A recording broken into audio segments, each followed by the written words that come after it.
1965 இந்திய எதிர்ப்பு போராட்டம் நடக்காமல் இருந்திருந்தால் நாம் எல்லோரும் இந்தி பேசக்கூடியவர்களாக மாறியிருப்போம்.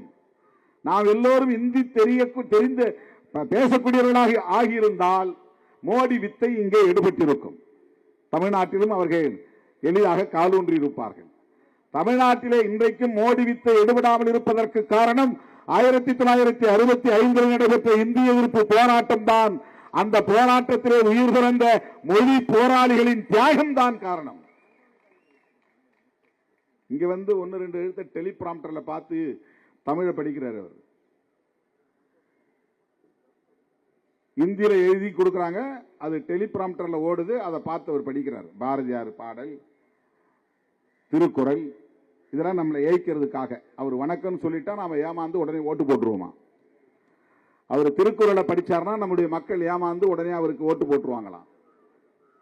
எவ்வளவு மாய்மால வித்தைகளை இந்த மக்களிடத்திலே காட்டிக் கொண்டிருக்கிறார்கள். திராவிட இயக்கங்களும் திராவிட முன்னேற்ற கழகத்தின் தலைமையிலான கூட்டணி கட்சிகளும் இருக்கிற வரையில் அவர்களின் ஜம்பம் இங்கே பலிக்காது, அவர்களின் மாய்மால வித்தைகள் எடுபடாது என்பதை தெரிவித்துக் கொள்ள கடமைப்பட்டிருக்கிறோம். அண்ணாமலை சொல்றார், அறிவாலயத்தில் வந்து செங்கல் தான் உருவ போறாராம். அந்த வரலாறு அவருக்கு தெரியாது. அப்பதான் அவர் சின்ன பிள்ளையா இருந்திருப்பார். அறிவாலயம் உருவான வரலாறு அவருக்கு தெரியாது. நீங்கள் என்ன பகிரத முயற்சி எடுத்தாலும் தமிழ்நாட்டில் உங்களால் காலூன்ற முடியாது, வேரூன்ற முடியாது. உங்கள் வாளை ஒட்ட நறுக்குவோம் என்பதை தெரிவித்துக் கொள்ள கடமைப்பட்டிருக்கிறோம்.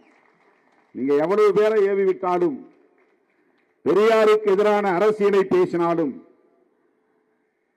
இந்த மண்ணில் உங்கள் அரசியல் ஒருபோதும் எடுபடாது.